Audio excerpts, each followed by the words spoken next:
dunia dan seisinya ini bagi Allah tak sama nilainya dengan sebelah sayap lalat.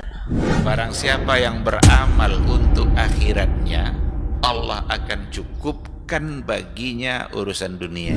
Sayati zamanun 'alan nasi as-sabiru fihim qalqabit al-jamarah. Akan ada satu masa di akhir zaman yang berpegang teguh dengan agamanya seperti orang yang sedang memegang bara api.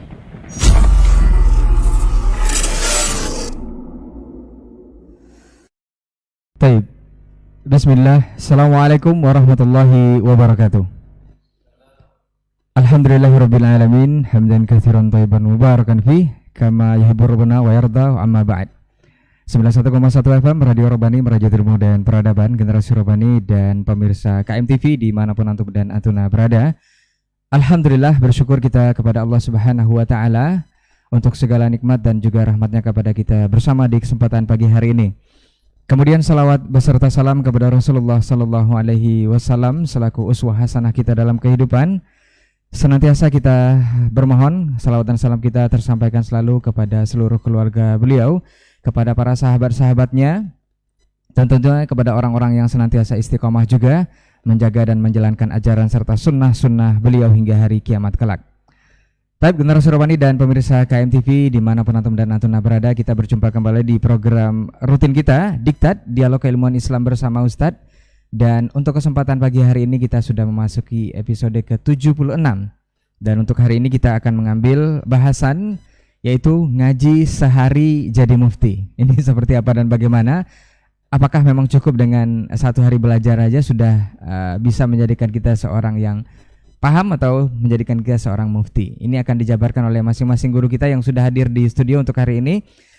Ada guru kita Ustadz Dr. Dasman Yahya Ma'ali LCMA Hafizahullah Ta'ala. Kita sapa dulu beliau. Assalamualaikum Ustadz. Bakhair Ustadz. Alhamdulillah. Barakallahu fiik Ustadz. Kemudian ada guru kita Ustadz Dr. Hidayatullah Ismail LCMA Hafizahullah Ta'ala. Assalamualaikum Ustadz. Sehat Ustadz ya? Alhamdulillah.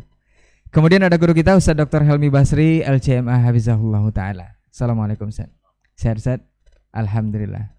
Bakhair, barakallahu fiik untuk guru-guru kita dan untuk antum Generasi Robani dan juga pemirsa KMTV. Untuk tidak memperpanjang mukadimah, seperti biasa kita akan langsung saja mendengarkan pembahasan untuk hari ini. Dan seperti biasa kita akan minta kesediaan untuk pertama guru kita Ustadz Dr. Dasman Yahya Ma'ali LCMA Hafizahullah Ta'ala. Fal yatafaddal mashkura Ustadz. Naam. Bismillahirrahmanirrahim. Alhamdulillahirrahman. Khalaqal insan, 'allamahul bayan.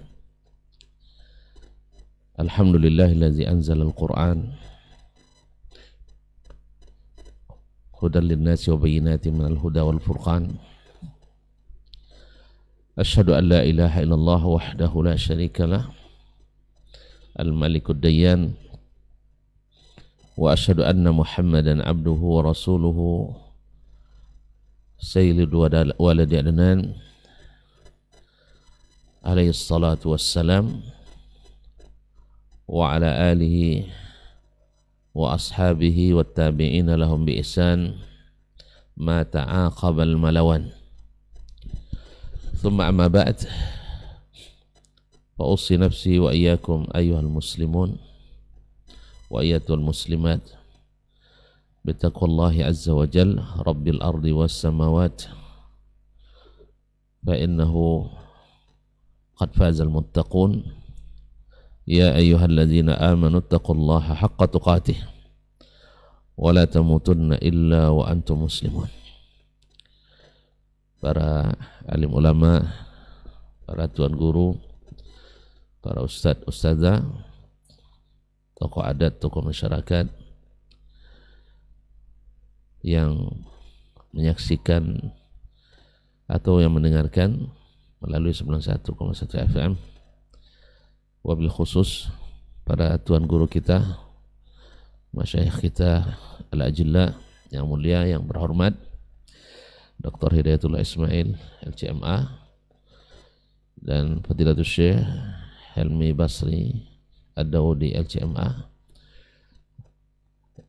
Semoga Allah senantiasa menjaga beliau-beliau ini sebagai zuhur lil Islami wal muslimin.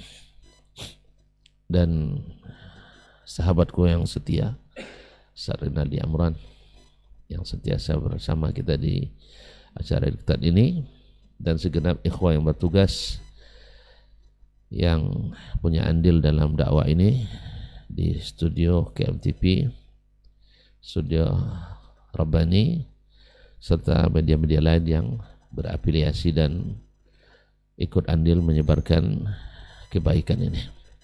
Semoga semuanya dalam taufik dan hidayah, ma'unah dan inayah dari Allah Subhanahu wa taala untuk menapaki jalan menuju surga di sisa umur dan hari-hari yang tersisa. Mudah-mudahan masih panjang, Ustaz ya. Masih panjang dan syarat dengan kegiatan-kegiatan kebaikan. Yang salah satunya pagi ini kita duduk mudah-mudahan lillahi ta'ala untuk sama-sama berbicara dalam rangka at-tawassi bil haqq wa at-tawassi bis sabr, dan tazkira wa dzakir fa inna dzikra tanfa'ul mu'minin. Itu saling mengingatkan dan saling menasihati, khusus untuk yang berbicara di sini, dan mudah-mudahan juga menjadi kebaikan bagi yang mendengarkan ataupun yang menyaksikan. Semoga hati kita senantiasa bersyukur atas segala nikmat yang senantiasa turun dari Allah SWT, dan lisan kita senantiasa berzikir dan berucapkan selawat dan salam kepada baginda Nabi SAW, para Ahlul Bait, anak cucu, cicit dan keturunan beliau, para sahabat dan anak-anak mereka dari kalangan Muhajirin dan Ansar, serta siapapun yang mengikuti sampai hari kiamat nanti. Mudah-mudahan selawat ini sentiasa berulang dan berkelanjutan sampai akhir kegiatan kita di dunia ini. Bapak dan Ibu, saudara dan saudari yang saya muliakan, judul kita hari ini menarik nih, ngaji sehari jadi mufti. Mengingatkan kita pada nasihat para ulama kita, wabil khusus Nabi kita alaihi salatu wassalam, yang merupakan alimul ulama atau muallimul ulama atau a'lamul ulama, yang mengajarkan kita untuk belajar dulu baru kita beramal dan berdakwah atau berfatwa. Bahkan walaupun beliau memotivasi untuk sentiasa berada di jalan ilmu dalam banyak hadis, dan tentu saja sebelumnya Al-Quranul Karim, beliau sendiri disuruh Allah SWT berdoa untuk sentiasa berikan tambahan ilmu. Wa qur rabbi zidni ilma. Artinya bahwa proses belajar tidak ada henti-hentinya, karena memang wa fawqa kulli dzi ilmin alim, karena di atas setiap yang berilmu ada yang lebih berilmu lagi. Qul law kana al-bahru midadan li kalimati rabbi lanafida al-bahru qabla an tanfada kalimatu rabbi walau ji'na bimithlihi madada. Andainya seluruh pohon-pohon menjadi pena dan seluruh laut menjadi tinta untuk menuliskan kalimat Rabbi, kalimat-kalimat Rabb, maka tidak akan habis sekalipun kita datangkan sebanyak itu lagi tumbuh-tumbuhan yang jadi pena dan lautan untuk menjadi tinta. Tidak habis. Subhanallah, benarlah kata Imam Asy-Syafi'i rahimahullah, "Lau jalasna nufassiru ayatan min kitabillah tula hayatina." Andainya kita duduk menafsirkan satu ayat sepanjang hidup kita, tak habis-habis faedah daripada ayat tersebut. Ma'asyarul kiram dirahmati Allah SWT,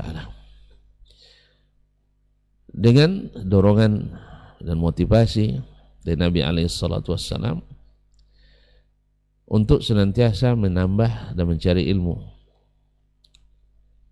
dan beliau juga mewanti-wanti, mengingatkan bahwa ilmu itu harus dituntut lillahi ta'ala,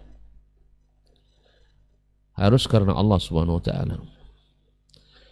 Karena apa? Tujuan yang ingin dicapai dari ilmu adalah innama yakhshallaha min ibadihil ulama. Sesungguhnya hanya yang takut kepada Allah itu adalah di antara hambanya adalah para ulama. Orang yang ada khasyah dalam hatinya terhadap Allah Subhanahu wa ta'ala dengan ilmunya, itu akan lebih teliti daripada setiap disiplin ilmu lain. Dokter yang hati-hati dengan mengobati pasiennya supaya tidak malah praktek, atau seorang insinyur bangunan yang hati-hati dengan rancangan dan arsitekturnya, maka seorang yang takut dia bangunannya runtuh dan rusak, atau seorang mekanik dengan keahlian montirnya takut nanti tambah rusak, dan sebagainya profesi lain yang hanya imbas keburukannya, hanya keburukan di dunia saja. Bayangkan dengan orang-orang yang berilmu agama, yang bila salah dalam mengajarkan, salah dalam praktekkan, salah dalam memfatwakan, imbasnya dunia akhirat. Dan sayangnya orang yang sudah tersesat dalam agama sulit untuk dikembalikan kecuali ila yasha Allah.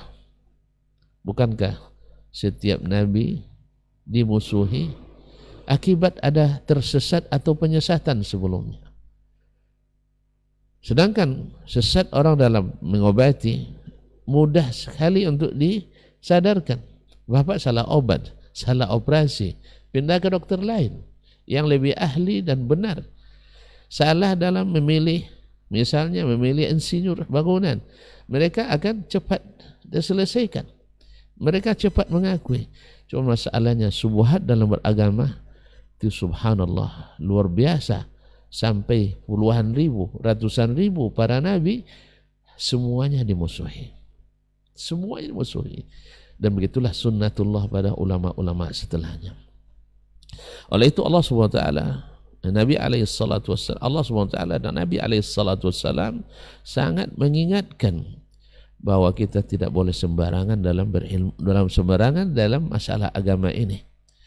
Maka dari niat saja, itu sudah tereliminasi dan terdiskualifikasi siapa yang akan menjadi orang-orang yang dengan ilmunya bertakwa dan takut kepada Allah, dan siapa yang dengan ilmunya justru semakin menjauhkannya dari Allah Subhanahu wa ta'ala. Man talaba ilman mimma yubtagha bihi wajhullah yuridu bihi aradan min hayatid dunya lam yarah raihatal jannah wa anna rihaha la tujadu min masirati kadza wa kadza wa fi riwayah wa fi masirati 70 kharifah.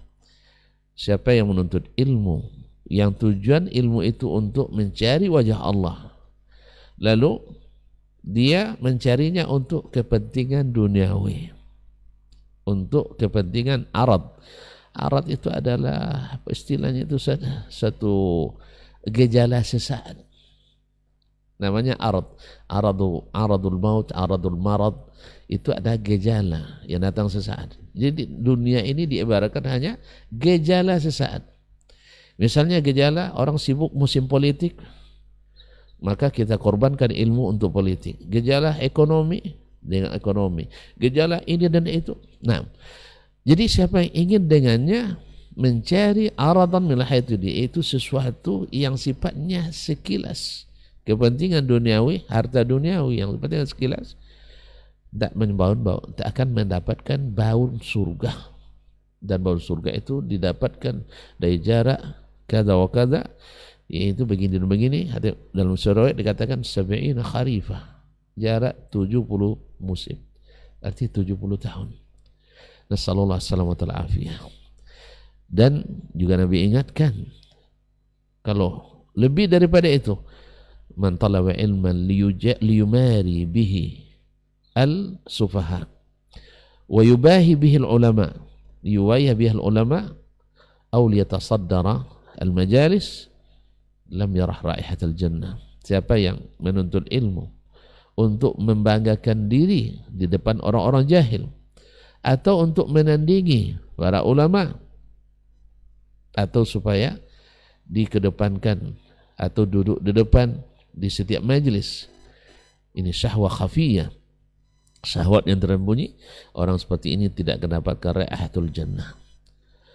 Dan lebih parah lagi adalah orang yang pura-pura memiliki sesuatu tetapi dia tidak memilikinya.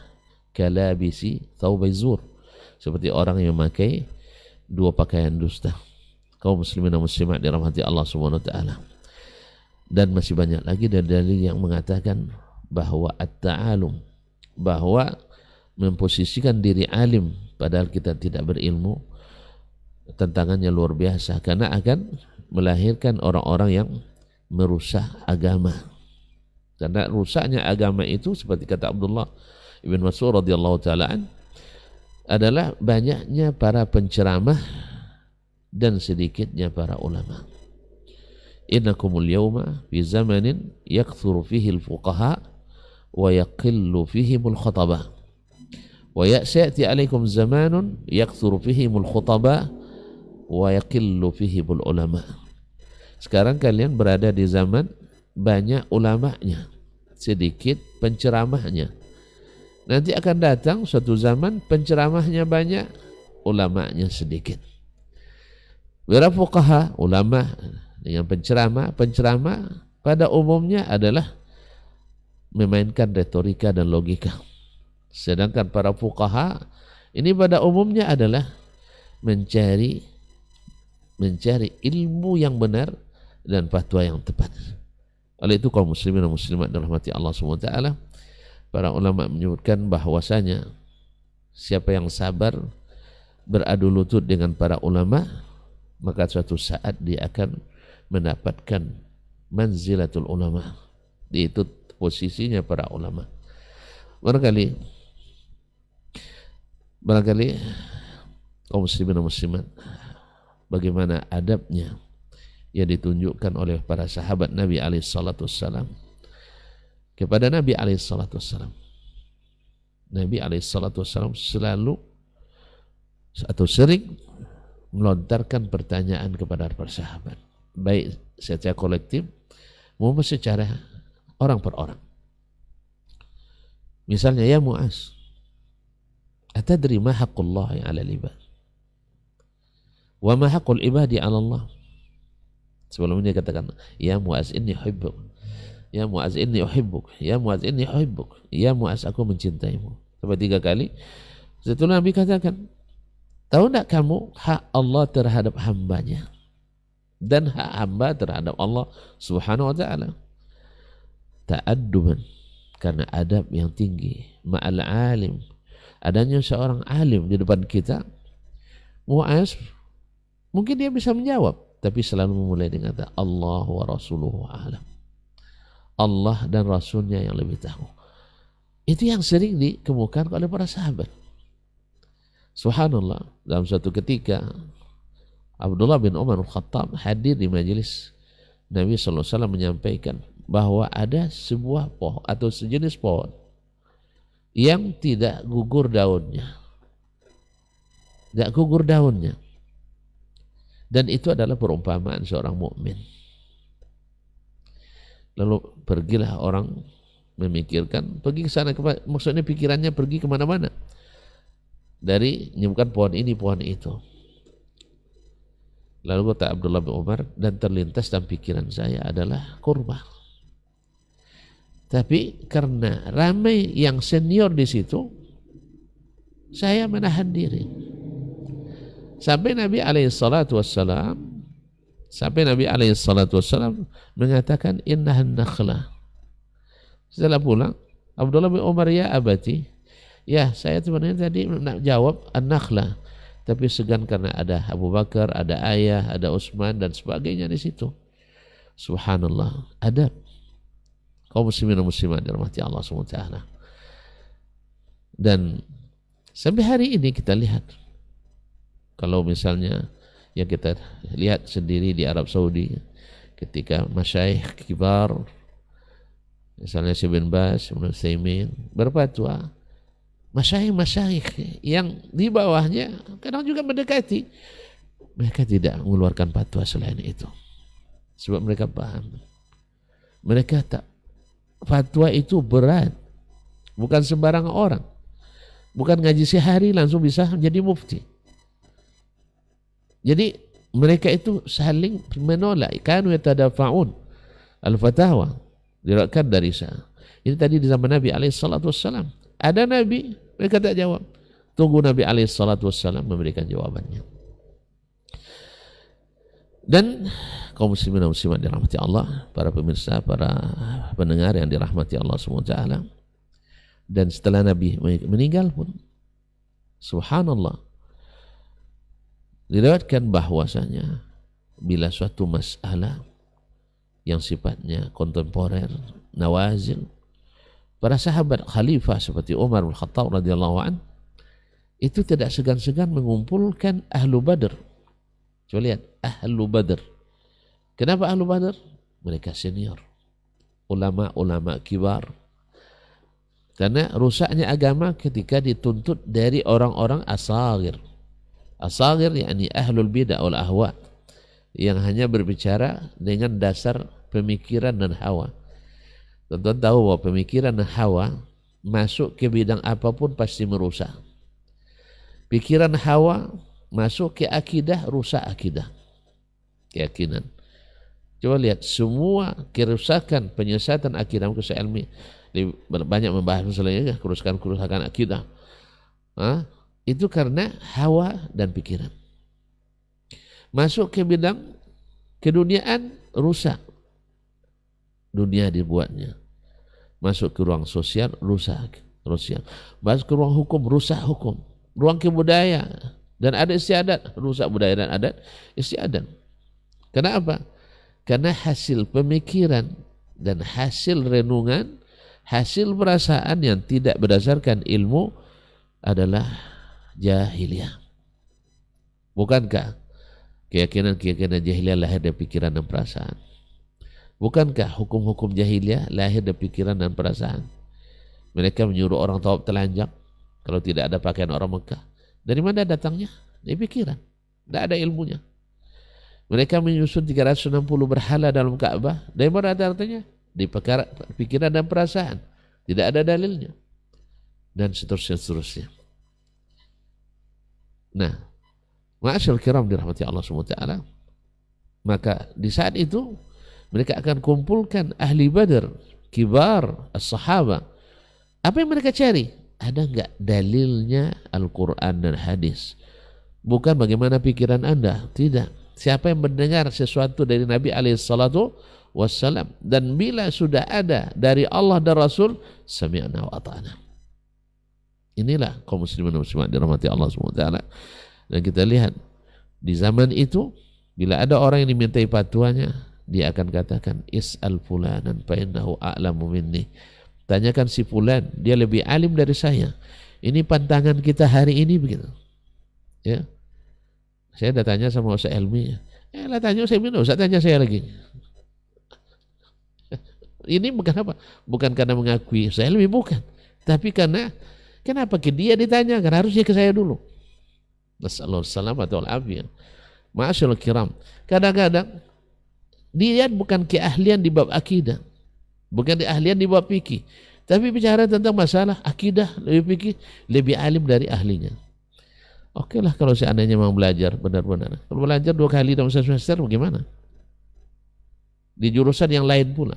Bicara tentang hadis, belajar 2 kali semester, lebih hebat dari orang yang belajar hadis setiap hari, belajar tentang fikih dan seterusnya. Muta'alimun, belajar sehari di awal, belajar sehari di akhir, langsung jadi mufti.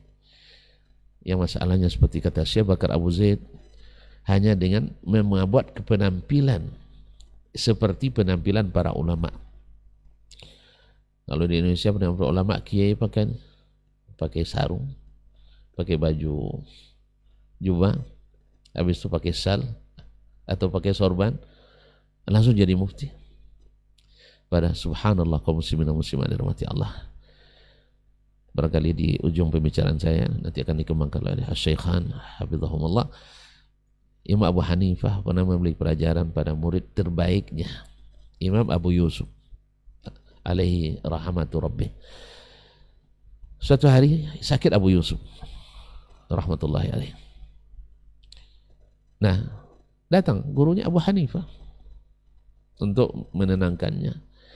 Maklumlah orang sakit tentu dimotivasi supaya berdoa dan cepat sehat, karena orang sakit termasuk doa mustajab juga. Jadi kalau kita nyengok orang sakit, minta juga didoakan sama dia, jangan kita aja yang doakan, rugi kita. Nah, minta juga didoakan olehnya, karena doanya orang sakit itu mustajab. Jadi disebut oleh Abu Hanifah, orang yang paling pantas hari ini untuk menggantikan posisi saya adalah Abu Yusuf. Masya Allah, semangat Abu Yusuf. Nah, itu buat aja kan. Dengan semangat itu Masya Allah sembuh.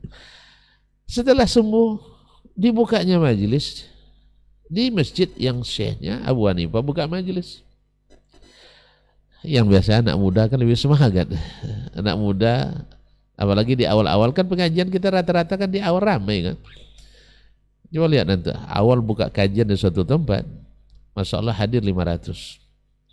Bulan pengajian kedua sekali sebulannya tinggal 450. Bulan ketiga tinggal 200. Bulan keempat tinggal 150. Bulan kelima tinggal 50.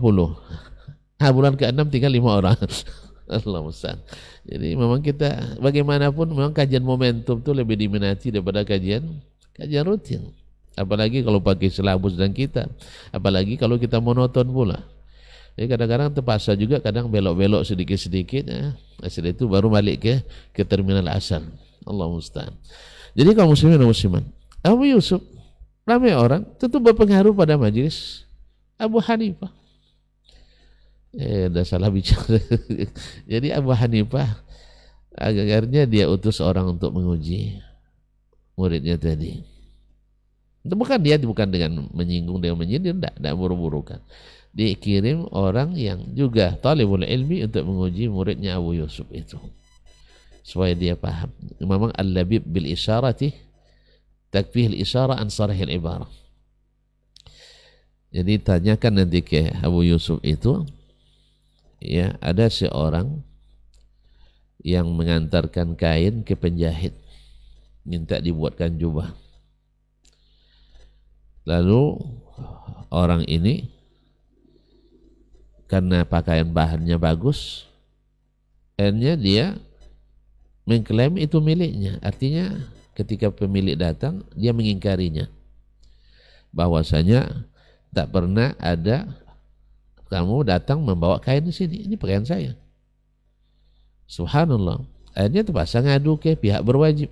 Setelah diinvestigasi, diselidiki, terbukti bahwa kain jubah itu bahannya dari sang pemilik asli, bukan milik penjahit.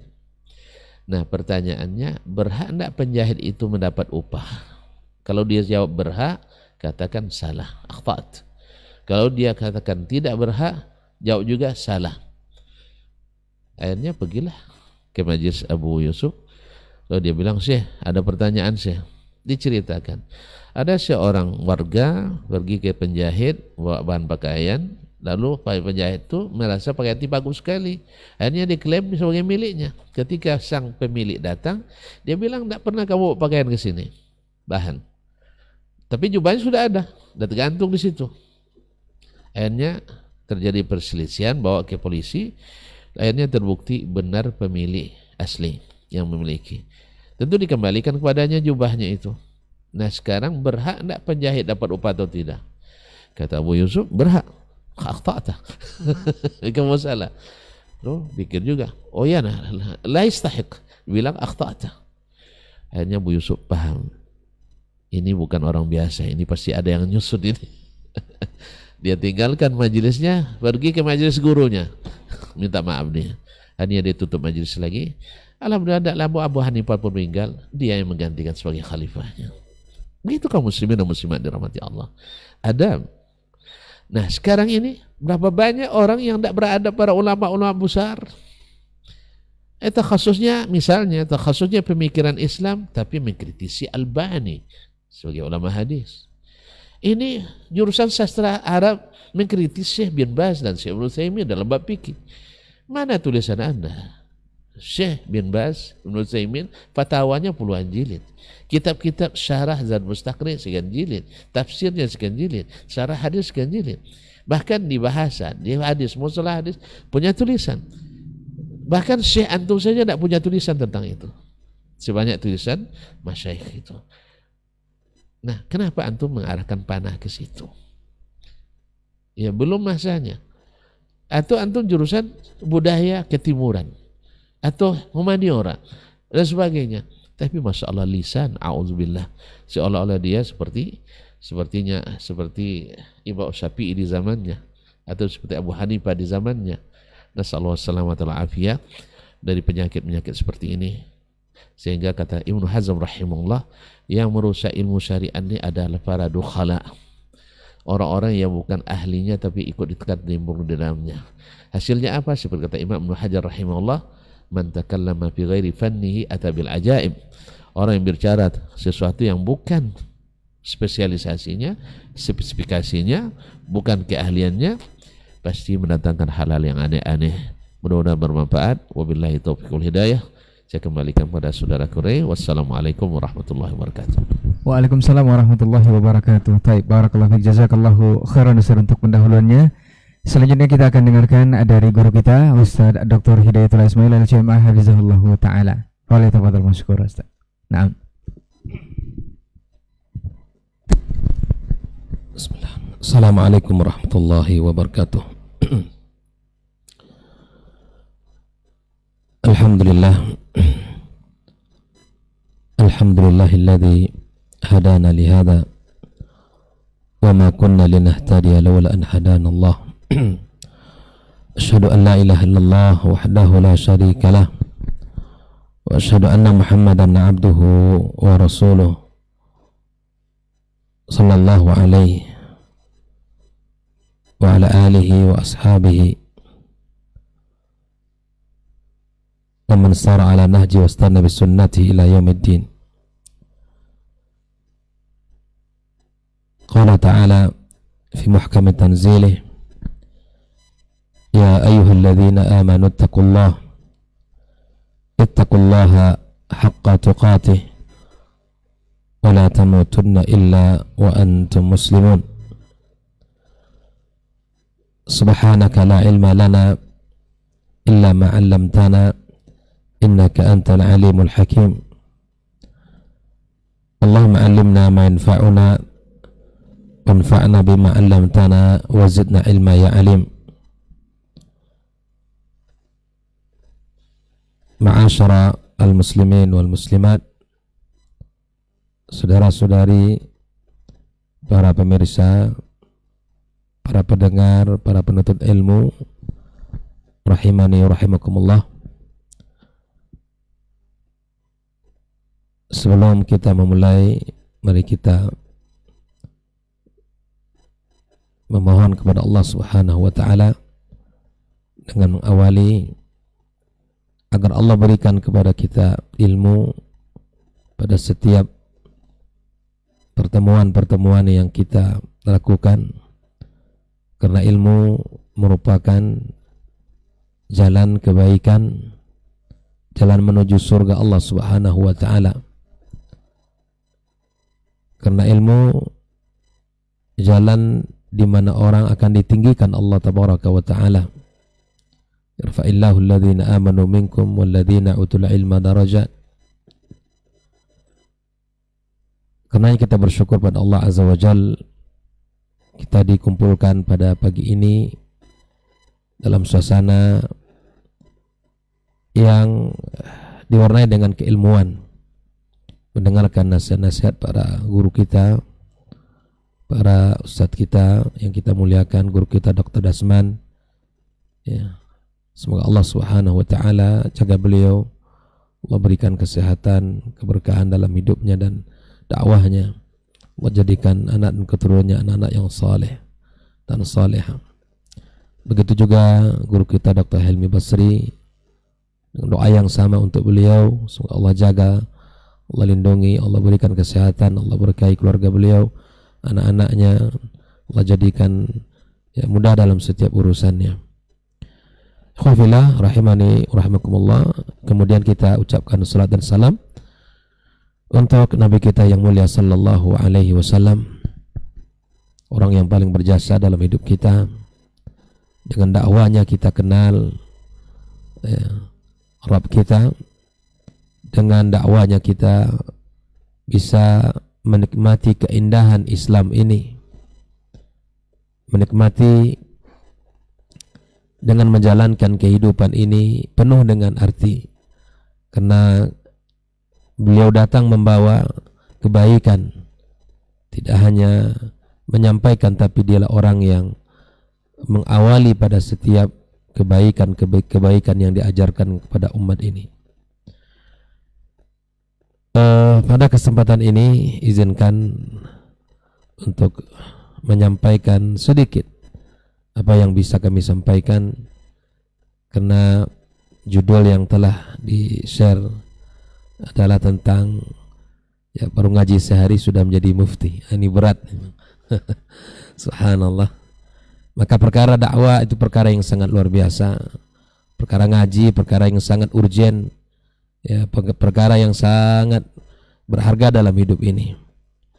Tapi kemudian dalam ngaji perlu waktu, dalam belajar perlu masa. Makanya di antara syarat menuntut ilmu tulus zaman, ya. Kita butuh waktu yang panjang.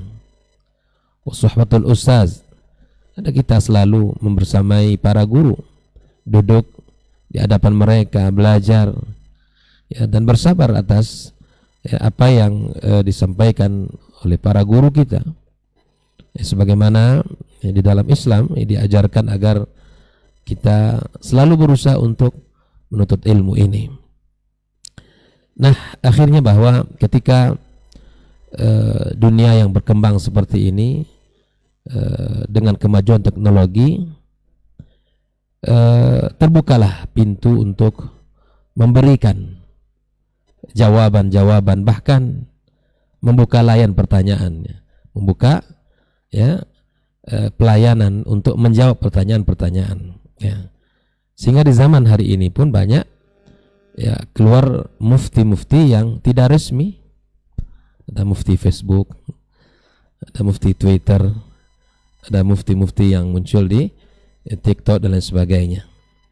Nah, pada hari ini saya ingin menyampaikan beberapa potongan kalimat-kalimat yang ditulis oleh Imam An-Nawawi rahimahullah ta'ala di dalam kitab beliau Adabul Fatwa wal Mufti wal Mustafti. Nah, beliau menyampaikan bahwa di dalam perkataan ini, dalam kitab ini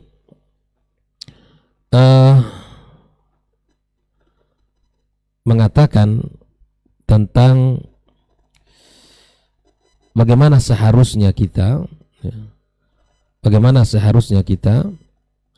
tentang menjawab dan kemudian memberikan pertanyaan. Ya, bukan hanya sekedar yang memiliki kaidah itu adalah orang memberikan fatwa, tetapi orang yang meminta fatwa juga harus memiliki adab ya. Nah, adab-adab yang berkaitan tentang fatwa ini bukan hanya ditulis oleh Imam Nawawi, telah banyak ulama-ulama kita sebelum beliau menulis, seperti yang ditulis oleh Ibnu Qasim As-Saimari ya.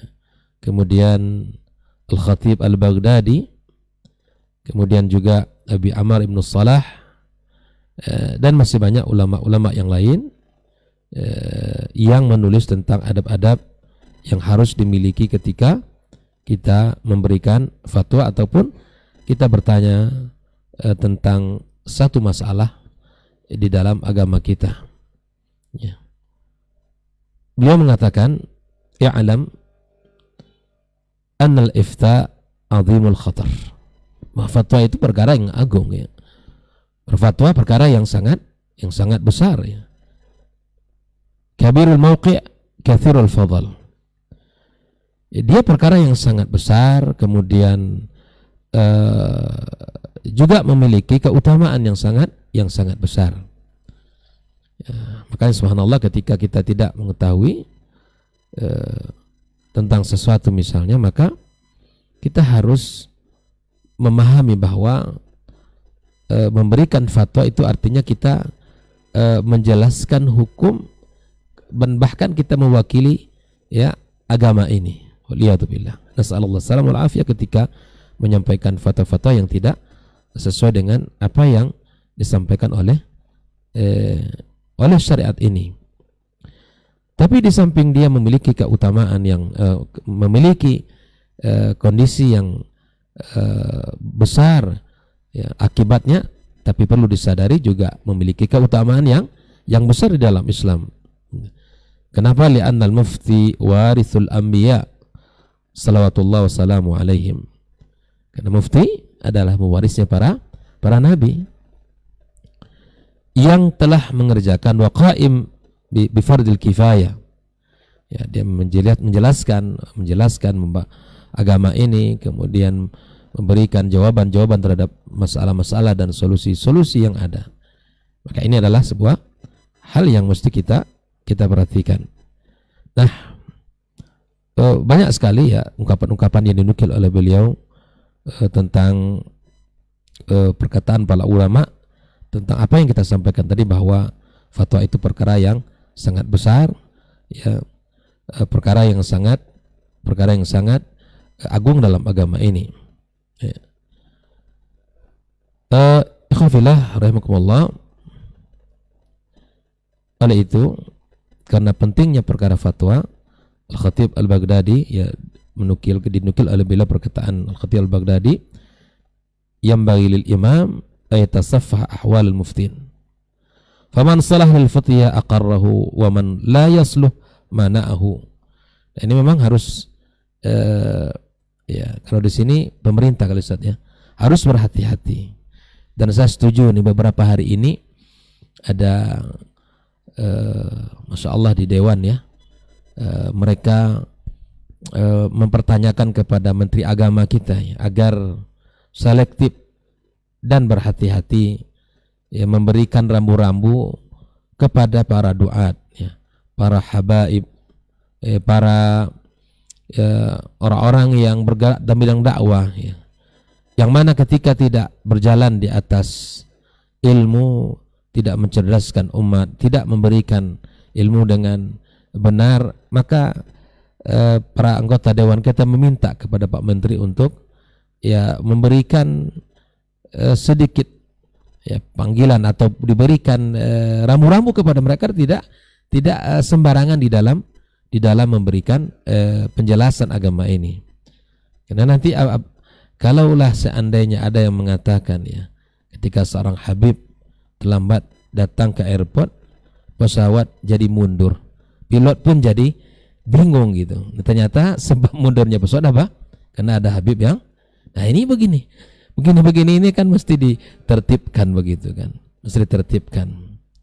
Ada lagi bahwa ketika kata dia jutaan kali kamu bersalawat kepada Nabi sallallahu alaihi wasallam, mengucapkan salawat ya dan permintaan, itu tidak akan diterima Allah ya, kecuali harus melalui perantara. Dan ini harus ditertibkan.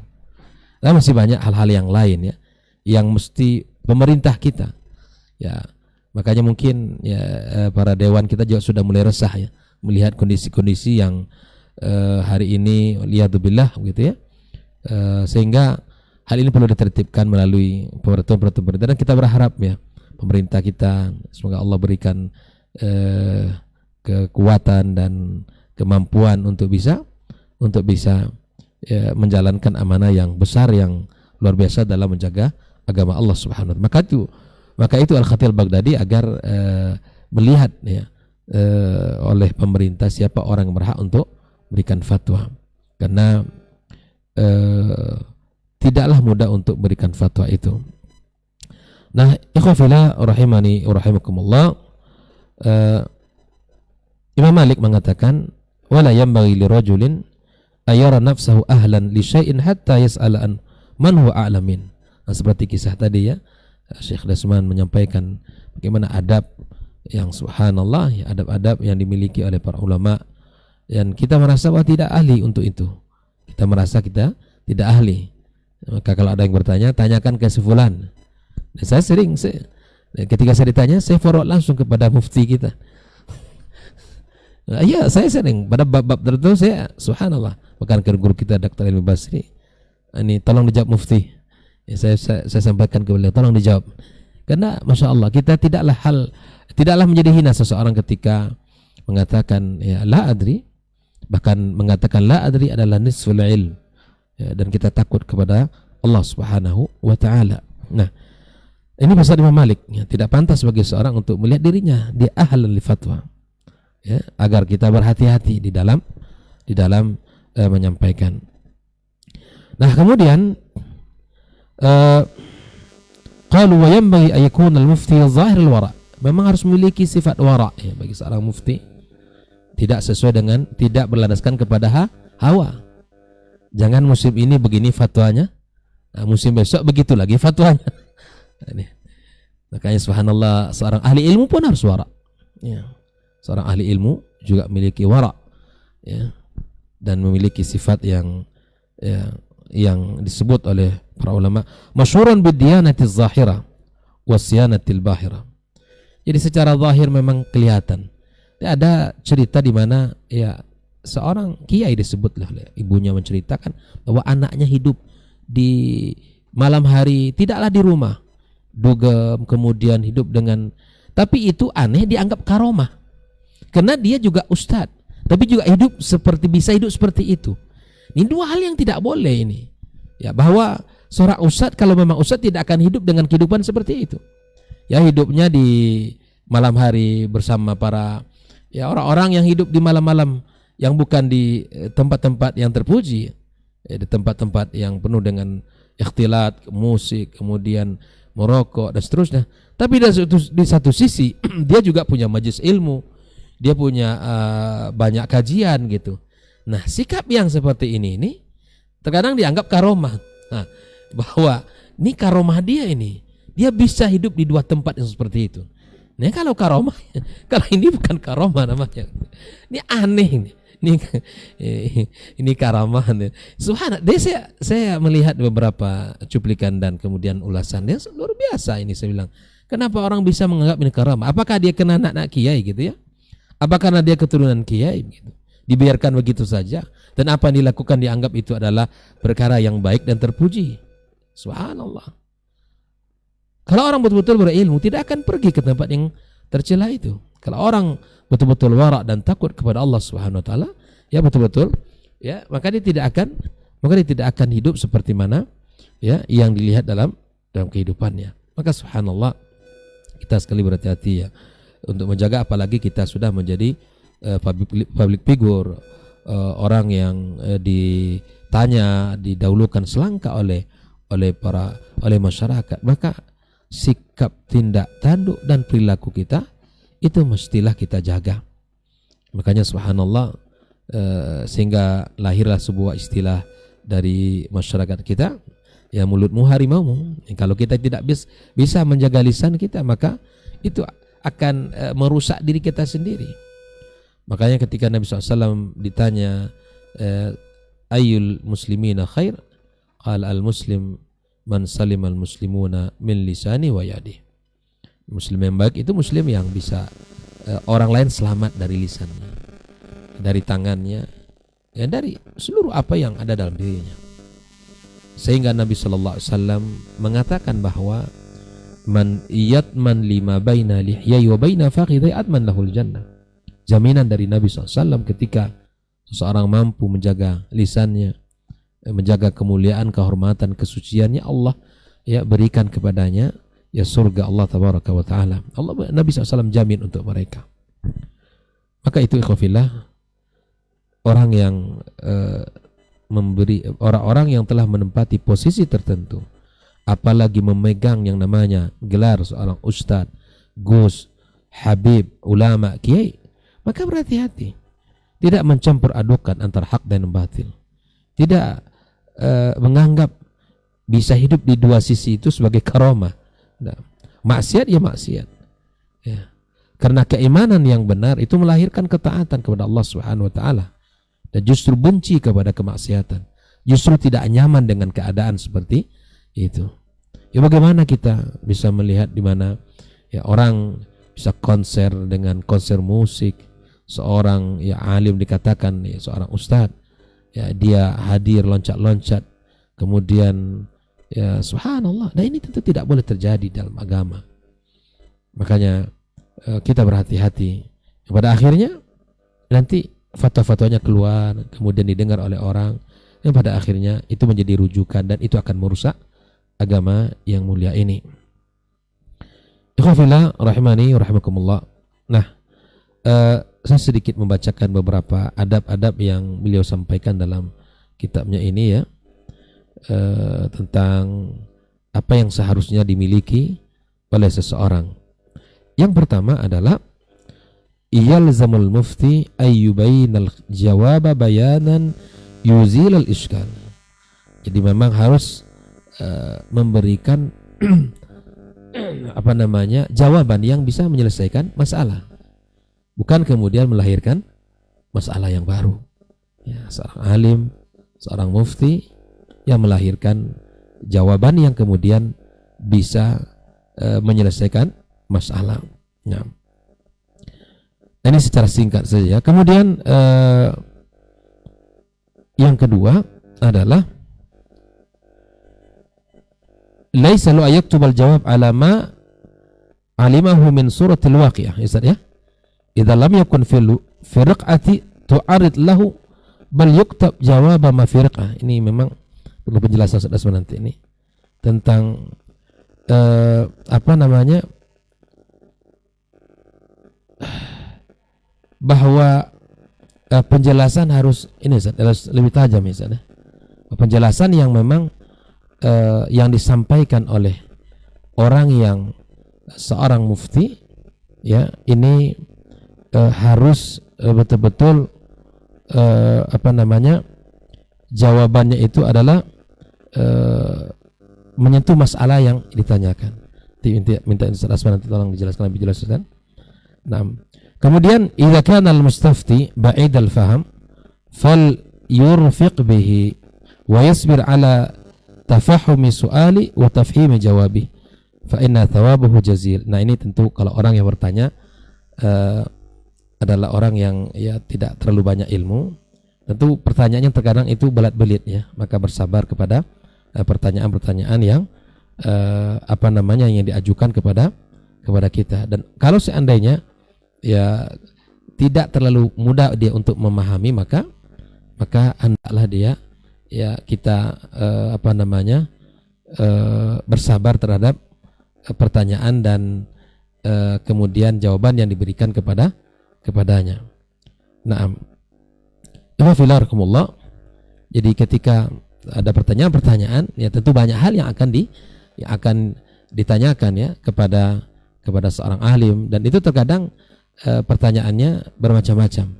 Sekali lagi seorang alim hendaklah bersabar dan berusaha untuk menjawab dengan ya baik kepada orang yang menanyakan. Nah, kemudian yustahabu ay yaqra'aha ala hadirihi mimman huwa ahlun lidzalik wa yushawirahum wa yubahithahum birifqin wa insaf wa in kanu dunahu wa talamidatahu lil iktida bis salaf. Nah, ini bahwa dianjurkan untuk membaca kepada orang-orang yang ahli, yang hadir ya, yang memang mumpuni ya, dan meminta pendapat, musyawarah dan membahas dengan penuh kelemah lembutan ya, penuh dengan kearifan ya, walaupun misalnya di situ murid-murid yang memang tidak seperti dia, tapi ketika hal itu diajukan maka kemudian mesti dimusyawarahkan, kemudian dibincangkan. Hal ini adalah salah satu bentuk iktidak kepada as-salaf, ya, iktidak kepada salaf. Naam, waraja zuhur ma qad yakhfa alaihi, yang mudah-mudahan muncul apa yang nampak dipahami, apa yang tidak nampak oleh dia, dan kemudian hal itu pun akan menjadi jelas dan terang, ya. Illa, ya, kecuali ayakuna fiha ma yuqbah ibda'uhu aw yu'siru sa'il kitmanahu aw fi isya'ati mafsadah. Ya, kecuali memang perkara itu ya hal-hal yang memang tidak pantas untuk dibicarakan atau disampaikan. Nah, jadi ketika ada hal-hal yang seperti ini, ya sebaiknya memang kita memberikan membahas, ya, walaupun dengan orang-orang yang tidak seperti dia keilmuannya. Ini salah satu memang pembahasan-pembahasan yang mesti dimiliki. Nah, liyuktabul jawab bi khatin wadih wasat, la daqiqin khafin wala ghalidin jafin, wa yatawassat fi suturiha baina tawsi'iha wa tadqiqiha. Ya, maka jawaban ditulis dengan tulisan yang jelas, yang tidak tidak terbaca, ya, dan bisa dipahami. Nah, ikhwan fillah rahimani rahimakumullah, ini masih banyak, ya, beberapa adab-adab yang dijelaskan oleh beliau. Bahkan Imam Nawawi juga menukil perkataan-perkataan para ulama. Di sini lebih kurang ada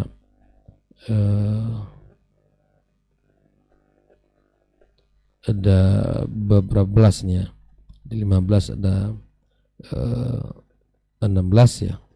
Bahkan di sini panjang lebar Imam Nawawi mengatakan tentang adab-adab yang harus dimiliki, bahkan sampai 19 adab-adab yang mesti dimiliki oleh seorang mufti. Nah, tentu kita nanti minta majelis khusus ini dengan mufti kita supaya bisa menjelaskan tentang adab-adab dan hukum-hukum fatwa, ya, dan bagaimana akhirnya. Ala kulli hal, biasanya tentang adab-adab fatwa ini, ya, itu dibahas juga di akhir-akhir pembahasan ushul fikih, Ustaz, ya, karena memang akhir daripada pembelajaran usul itu adalah memang akan bisa mengeluarkan fatwa-fatwa dan memiliki, ya, kafa'ah untuk memberikan fatwa-fatwa di dalam permasalahan-permasalahan umat ini. Nah, barakallahu fikum, barangkali ini yang bisa Anda sampaikan di waktu ini. Jazakallahu khair, dan minta maaf yang benar dari Allah Subhanahu wa taala, dan jika salah dari diri kami, wallahu taala alam. Ya, assalamualaikum warahmatullahi wabarakatuh. Waalaikumsalam warahmatullahi wabarakatuh. Jazakallahu khairan untuk materi lanjutan, dan insya Allah kita akan sempurnakan mendengarkan dari guru kita Ustaz Dr. Hilmi Basri Al-CM Hafizahullah Ta'ala. Fa'aliyatafadhal masykur Ustaz. Nah, Bismillahirrahmanirrahim. Assalamualaikum warahmatullahi wabarakatuh. Alhamdulillah, wassalatu wassalamu ala rasulillah, wala hawla wala quwata illa billah. Ikhwati fillah, para pendengar, para pemirsa dimanapun berada,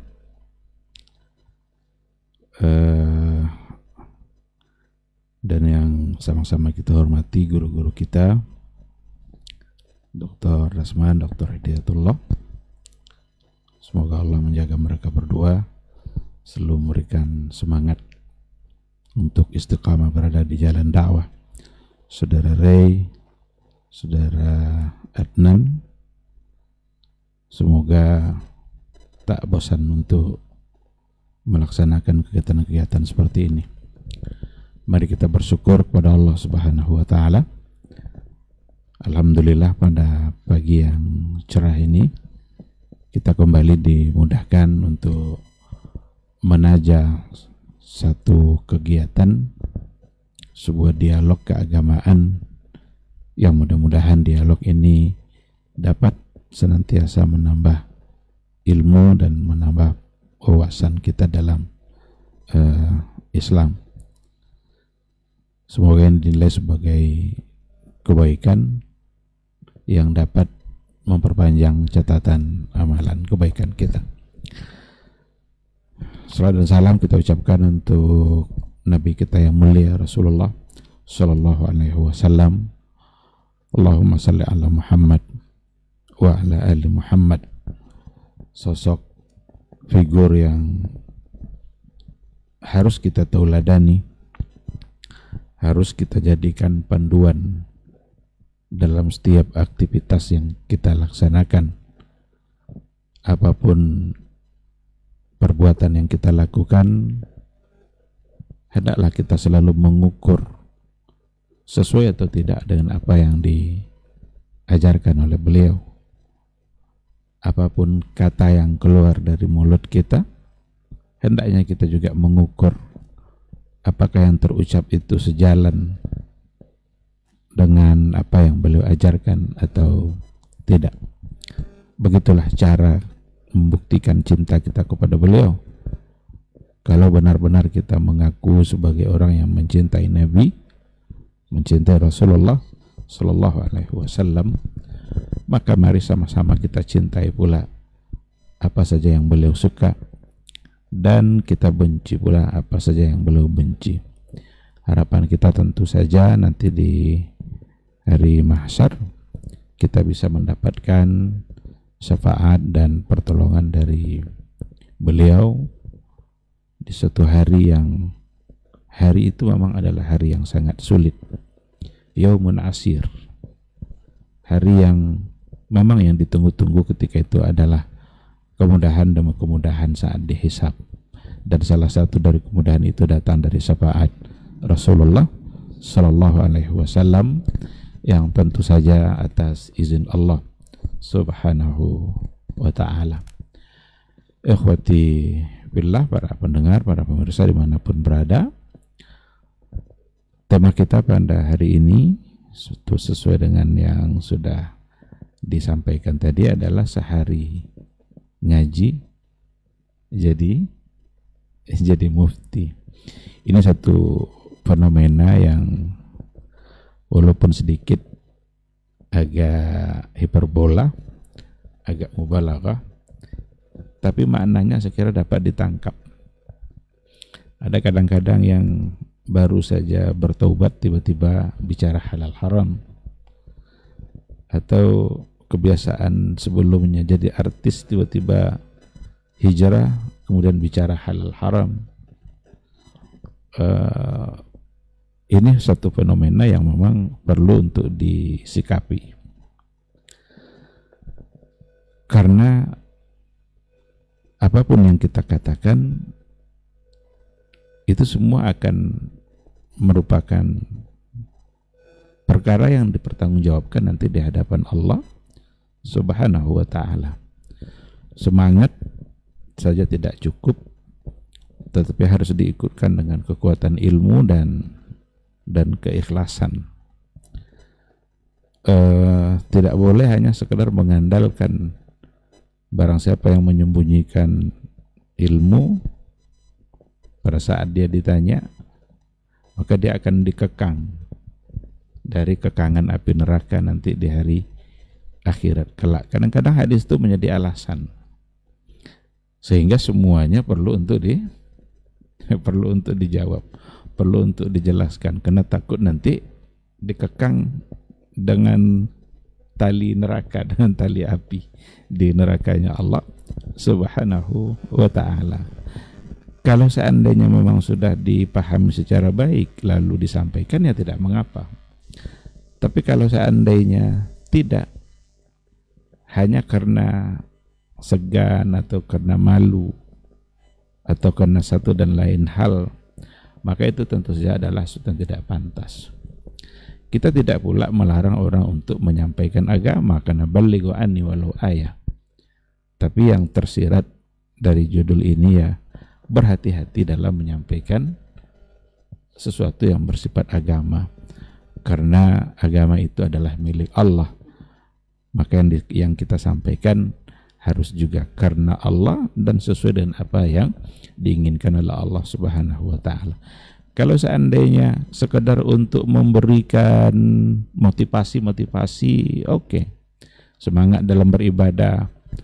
Karena memang ada yang namanya alim, ada yang namanya wa'iz, ya.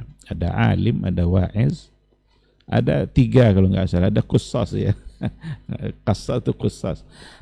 Kalau alim itulah orang yang berilmu, orang yang memahami, menguasai agama secara detail, dan dia bisa menyampaikan halal haram, bisa menjadi lentera bagi masyarakat sebagai penerang jalan, mana yang dihalalkan, mana yang dilarang, mana yang diharamkan. Dia bisa menyampaikan itu berdasarkan kepada Al-Quran dan hadis. Ketika ditanya apakah ini boleh atau tidak, dia bisa menjawabnya. Oh, itu haram, begini dalilnya, begini alasannya. Oh, itu tidak mengapa, ini pula alasannya. Itu namanya alim. Tapi ada yang namanya wa'iz. Wa'iz itu ya memberikan motivasi agar dia semangat dalam beribadah. Orang-orang yang bermalas-malasan dalam sholat, lalu ya coba berikan motivasi supaya semangat dalam sholat. Bermalas-malasan dalam beribadah yang lainnya, maka diberikan motivasi bagaimana takut kepada nerakanya Allah, takut kepada akhirat. Itu wa'iz. Si alim itu biasanya wa'iz, tapi yang wa'iz belum pasti alim. Ada orang yang suka buat cerita khusus, kadang cerita-cerita yang tidak beralasan, cerita-cerita lucu-lucu aja kadang. Ada salah satu dari cerita khusus itu yang pernah saya baca, itu ada katanya, coba nanti kalau kalian makan jangan baca bismillah, maka ikutlah syaitan itu makan sama kita. Ini kan barang siapa yang makan tidak baca bismillah, berarti syaitan ikut makan bersama dia. Tapi nanti katanya pas minum baca bismillah, maka syaitan tidak bisa lagi ikut minum, maka kepedasanlah syaitan itu karena dia ikut makan tapi tidak bisa ikut minum. Ini kan yang gini-gini perlu ditertibkan seperti yang diceritakan oleh guru kita Dr. Hidayatullah. Ada juga yang bilang sebuah kisah dari A'mash gitu saja. Kala A'mash katanya, rupanya A'mash ada di bawah. A'mash itu seorang ulama besar pada masa tabi'in, yang ulama hadis. Dia bilang ini dari A'mash ini, dia tidak tahu kalau A'mash ada di bawah. Disampaikan oleh dia sebuah kisah, yang kisah itu ya tentu saja si A'mash ini tidak tahu. Akhirnya berdiri A'mash, dicabutnya bulu ketiaknya di depan jemaah. Dia bilang, hei kamu kok gitu katanya. Yang saya lakukan ini adalah sunnah katanya. Yang kamu lakukan adalah berbohong terhadap sunnah. Maka perbuatan saya lebih baik daripada yang kamu lakukan. Nah, ini qusas banyak pada masa dahulu. Zaman sekarang banyak juga qusas itu. Yang viral-viral melalui khurafat-khurafat-nya, melalui cerita-ceritanya. Ada Habib yang terbang sampai ke langit sana, ada Habib yang menembus atap sampai di langit sana duduk sambil berzikir. Ini semua khurafat-khurafat yang ternyata pada masa dahulu juga ada. Jadi 3 hal ini sampai sekarang masih ada juga. Ada alim, ada wa'iz, ada pencerita-pencerita, ada yang berbual-bual yang enggak jelas, bahkan pasti bohongnya. Ada bilang Abu Hanifah itu 40 tahun sholat hanya dengan 1 kali wudu. 40 tahun sholat dengan 1 kali wudu. Ini jangankan orang akal sehat, orang gila yang tidak bisa percaya nih yang gini-gini. 40 tahun sholat. Ini tidak batal wudu, berarti sekali wudu. Tidak tidur, tidak pipis, yang begini-begini ternyata banyak. Maka saya kira tema kita hari ini sangat tepat untuk diangkat. Sehari ngaji langsung jadi mufti. Saya ingat sebuah ungkapan dari salah seorang ulama pada masa dahulu. Dia mengatakan, awalul ilmi al-ikhlas lillah, thumma al-insat, thumma al-istima', thumma al-hifz, thumma al-amal, thumma al-nashr wat-tafhim. Awalul ilmi, awal dari sebuah ilmu itu adalah al-ikhlas. Itu awal dari semua ilmu. Kalau ilmu tidak berawal dari keikhlasan, tidak, berarti bukanlah ilmu. Artinya dia tidak mendapatkan keberkahan ilmu, atau dia tidak akan sampai kepada ilmu yang sebenarnya. Al-ikhlas, summal insat, kemudian dia menahan mulut untuk tidak berbicara. Diawali dengan keikhlasan, kemudian tutup mulut, jangan bicara, karena memang law sakatal jahil laqalal khilaf. Kalau seandainya orang jahil itu bisa diam, maka sedikitlah terjadi perbedaan itu. Kalau orang-orang bodoh itu mau dia menahan mulutnya untuk tidak berbicara, aman dunia ini. Tapi kan yang bicara banyak orang bodoh, banyak orang yang tidak mengerti apa-apa tentang agama, dia pula yang bicara, kacau jadinya. Bahkan duluan pula dia lagi yang berbicara daripada orang yang alim. Orang alim masih diam-diam aja, dia sudah memulai sesuatu, ingin menengokkan pula kalau dia adalah sebagai seorang yang alim. Maka al-ikhlas, thumma al-insat, thumma al-istima'. Kalau sudah berupaya untuk diam, tahan mulut untuk tidak berbicara, mulailah untuk mendengar. Istima' itu tentu maksudnya adalah belajar, mendengarkan guru, belajar, duduk di majelis ilmu. Ilmu itu ada proses yang harus dilalui. Ini tidak bisa dengan pas bangun dari tidur ternyata malam tadi dia bermimpi apa gitu, tiba-tiba bangun jadi seorang alim, seorang ilmuwan, orang mengerti agama. Itu tidak masuk itu ceritanya. Itu ilmu itu didapat dengan proses. Seperti yang tadi juga sudah dikatakan, wa irsyadu ustaz wa tulu zamani, ada kebersamaan dia bersama ustaz, dia yang harus mendengarkan dan memerlukan waktu yang lama. Enggak sekali mimpi langsung jadi ilmu. Makan buah ini jadi alim. Ini khurapat. Ini omong kosong semua yang begini-begini. Ini termasuk khusus juga kayaknya. yang begini-gini nih. Ada proses, itulah yang maka man salaka tariqan, itu proses itu. Man salaka tariqan yaltamisu fihi ilman. Barang siapa yang jangan diartikan salaka ini bersuluk pula nanti kan. Sehingga harus bersuluk pula. Ini lagi-lagi datang dari jahil, dari khusus juga nih yang gini-gini nih. Man salaka tariqan yaltamisu fihi ilman. Barang siapa yang menempuh satu jalan yang tujuannya untuk mendapatkan ilmu, berarti menempuh jalan mendapatkan ilmu. Ini kan semua proses. Sahalallahu lahu bihi tariqan ilal jannah, maka Allah mudahkan baginya jalan untuk mendapatkan surga.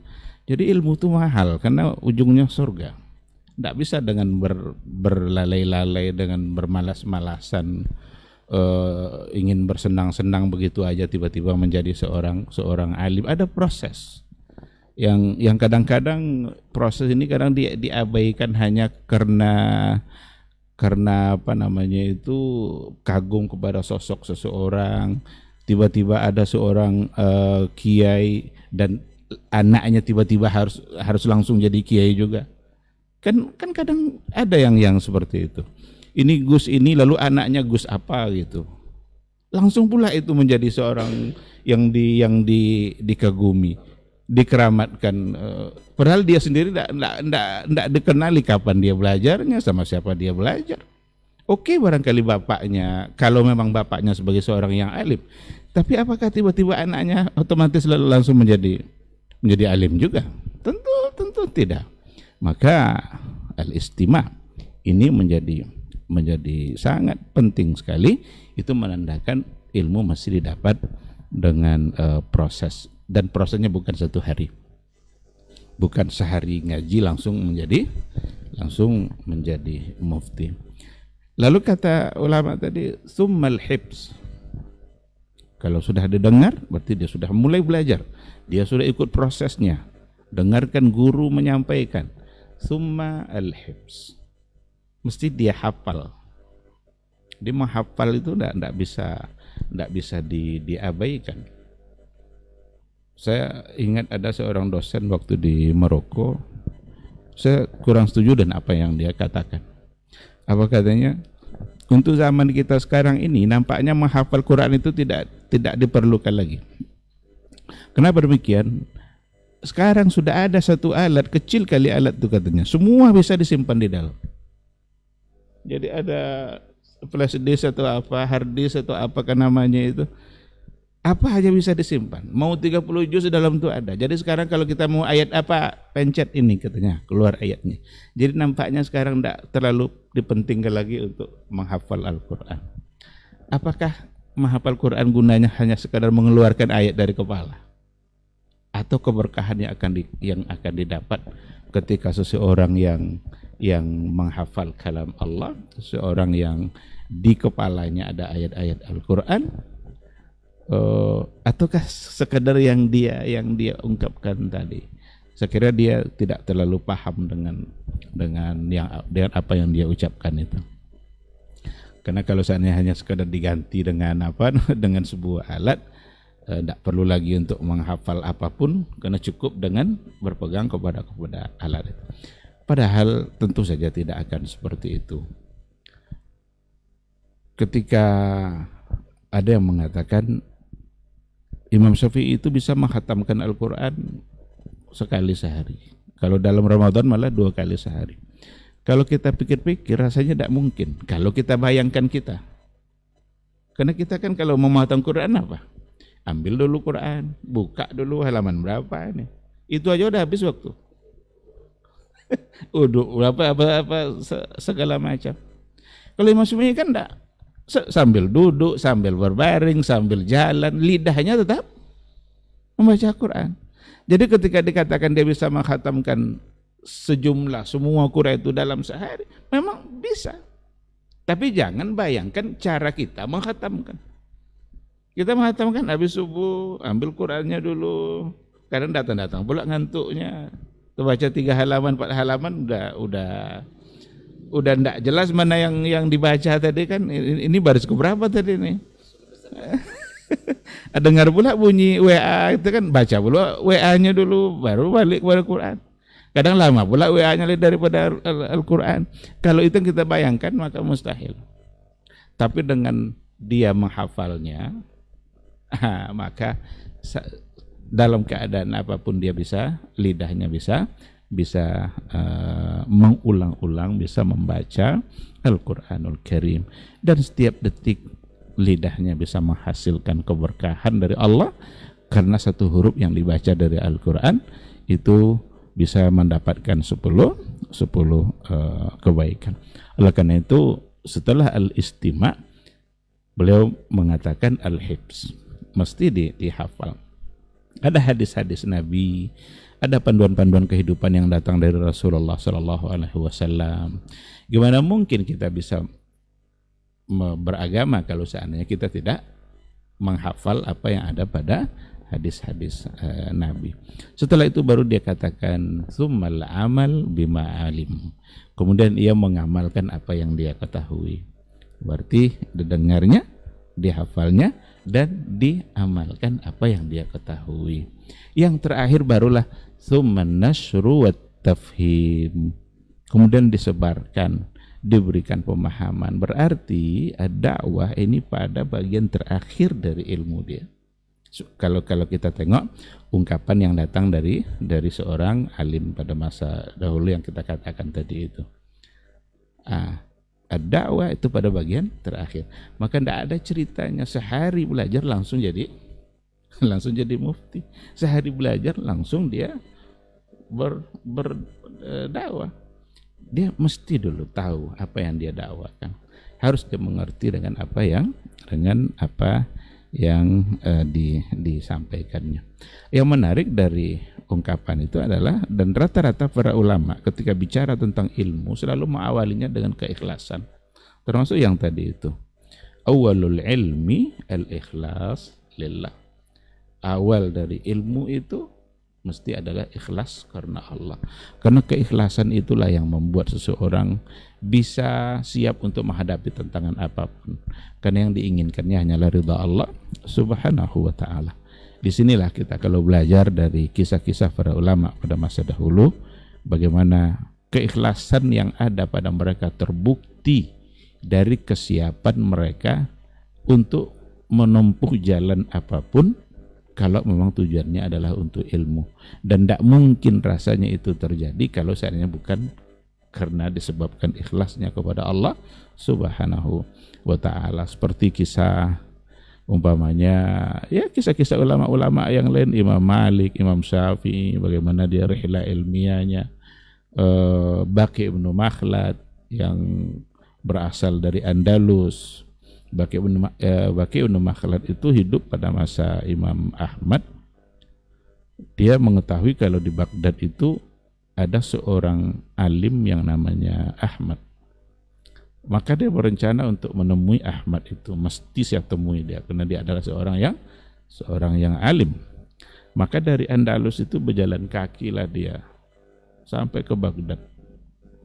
Berapa ribu mil yang dia lewati itu, dari Spanyol sampai ke Baghdad itu, dan itu dengan berjalan kaki.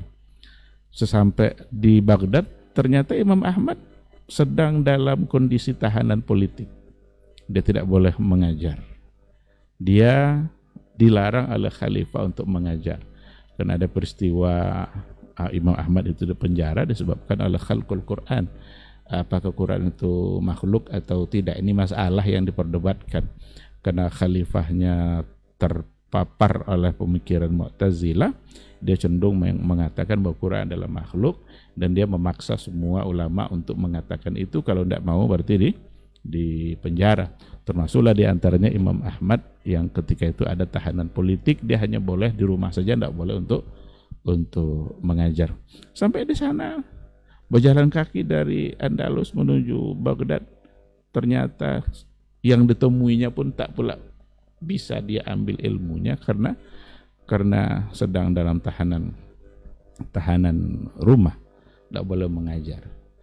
Ditunjukkan kepada beliau rumah Imam Ahmad, diketok pintunya, dia bilang, saya datang dari Andalus, ana rajulun gharib min Andalus, saya orang asing dari Andalus, saya ingin belajar kepada kamu.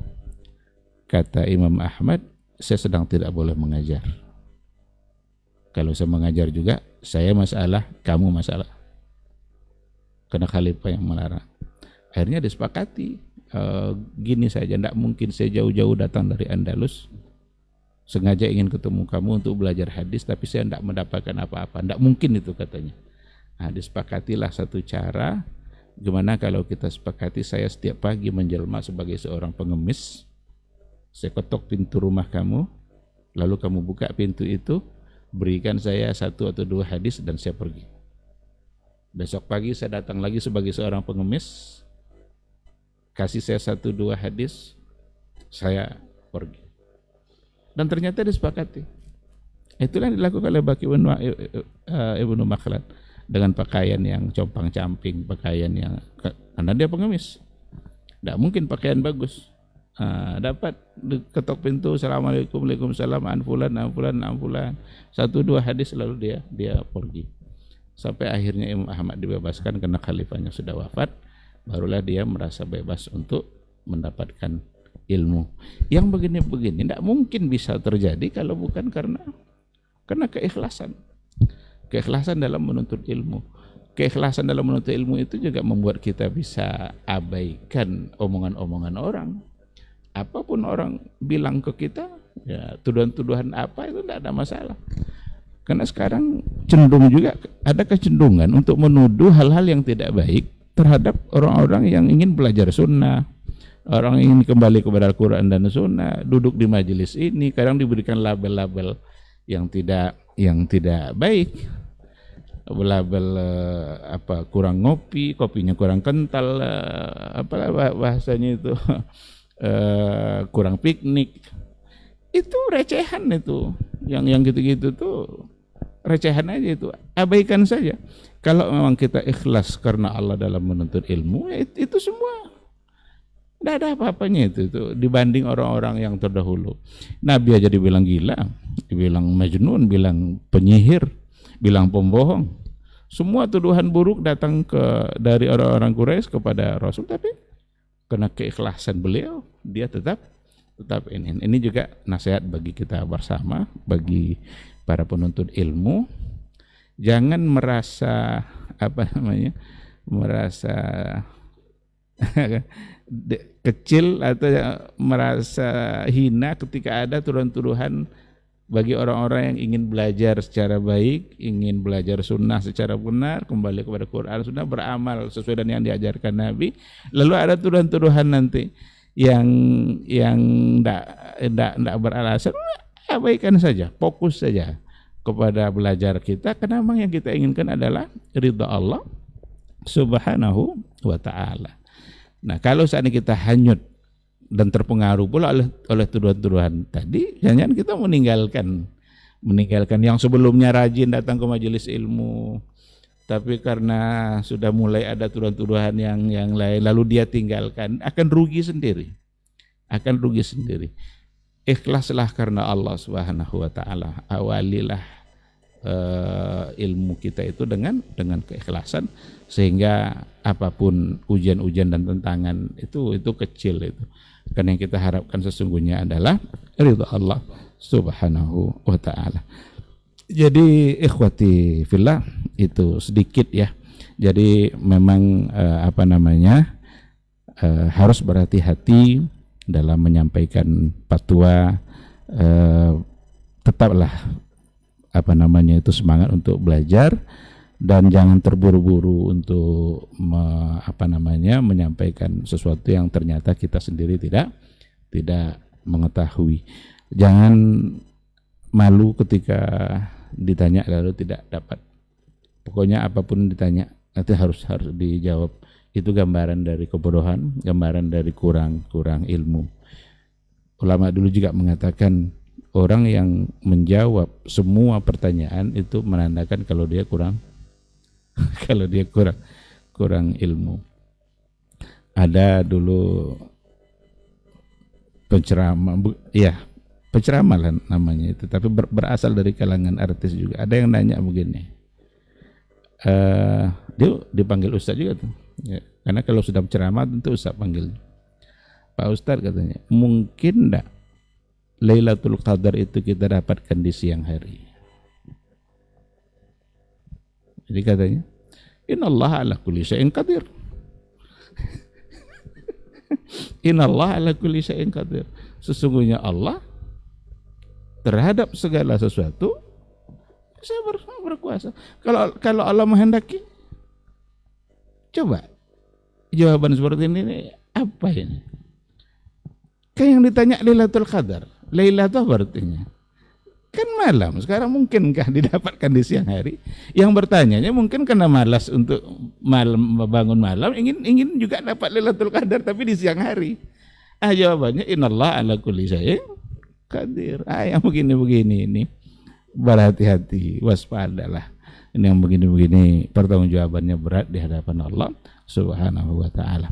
Maka wajarlah ulama-ulama dahulu ketika ditanya tentang halal haram, boleh tidak boleh, dia tengok-tengok dulu ada ndak yang sekeliling dia itu orang yang dia anggap lebih paham. Dia suruh malah datang, ini yang gini-gini ndak usah saya ini, coba tanya sebulan. Akhirnya sampai ke dia kembali pertanyaan itu, karena yang lain nyari yang lain, pada akhirnya sampai kembali kepada dia, karena dia tahu bahwa bicara halal haram berarti kita sedang mewakili Allah di muka bumi, dan itu tentu perbuatan yang tidak sederhana, perlu kehati-hatian.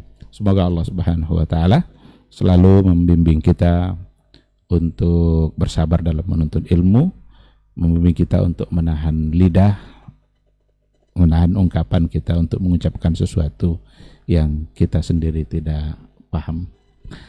Terima kasih, semoga bermanfaat. Subhanakallahumma wa bihamdika asyhadu an la ilaha illa anta astaghfiruka wa atubu ilaik. Wassalamualaikum warahmatullahi wabarakatuh. Waalaikumsalam warahmatullahi wabarakatuh. Baik, jazakallahu khairan untuk guru-guru kita yang sudah memaparkan materi kita, yaitu sehari belajar atau ngaji sehari itu langsung menjadi mufti. Mudah-mudahan ini bermanfaat untuk kita semua, khususnya antum yang menyimak dari tadi. Kita coba jawab satu pertanyaan di 082174909911.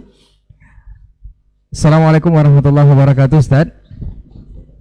Ini pertanyaan Ustaz, bagaimana dengan orang yang didaulat alim atau mufti itu karena penampilan? Dan apakah boleh saat melakukan kesalahan-kesalahan dalam dakwah atau penyampaiannya itu beralasan begitulah style dan kebiasaannya dalam berdakwah? Jadi jamaah atau masyarakat umum yang baru itu diminta paham dan mengerti, Ustaz. Jazakallahu khairan. Nah, Ustaz.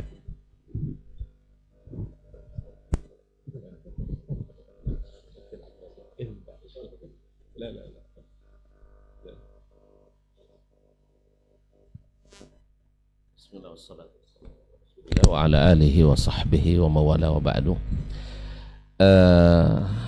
Terima kasih kepada Bapak atau Ibu ya yang bertanya bagaimana dengan orang apa tadi? Didaulat alim karena penampilan, bukan karena ilmunya. Ya, kan banyak orang karena ilmu, dan itu yang terjadi di masa dahulu. Jadi yang dicari fatwanya orang-orang yang memang berilmu. Kalau misalnya di masa tabal atba,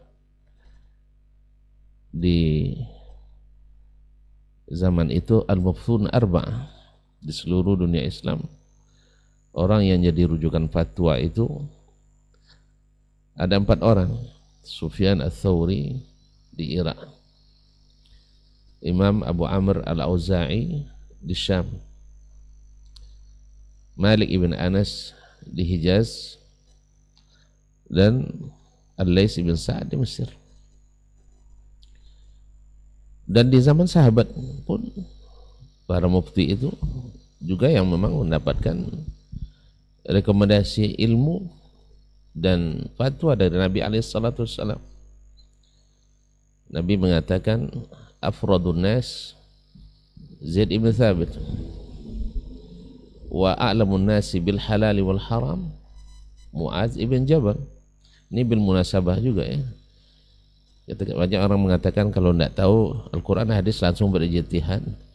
Itu dikatakan Nabi kepada Mu'adz, bukan kepada selain Mu'adz yang dapat rekomendasi a'lamun nasi bil halali wal haram Mu'adz bin Jabal, wa a'lamun nasi bi al-qada Umar,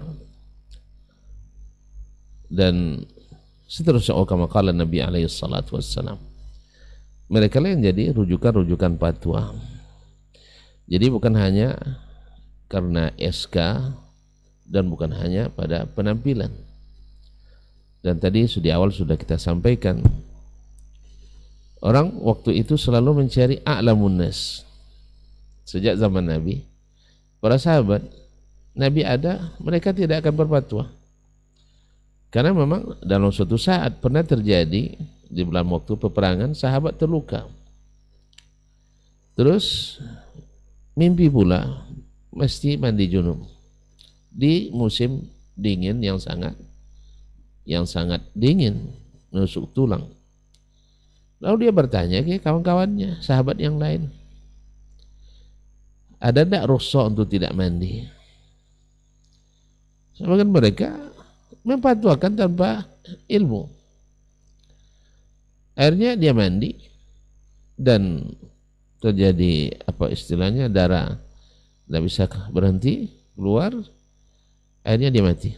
meninggal radhiyallahu taala, sampai ke Nabi alaihissalam, qatalahumullah, sampai Nabi mendoakan, ya mereka telah menghukum, telah membunuhnya karena fatwa yang tidak berdasarkan ilmu. Fatwa yang tidak berdasarkan ilmu itu dosa, itu adalah berdosa.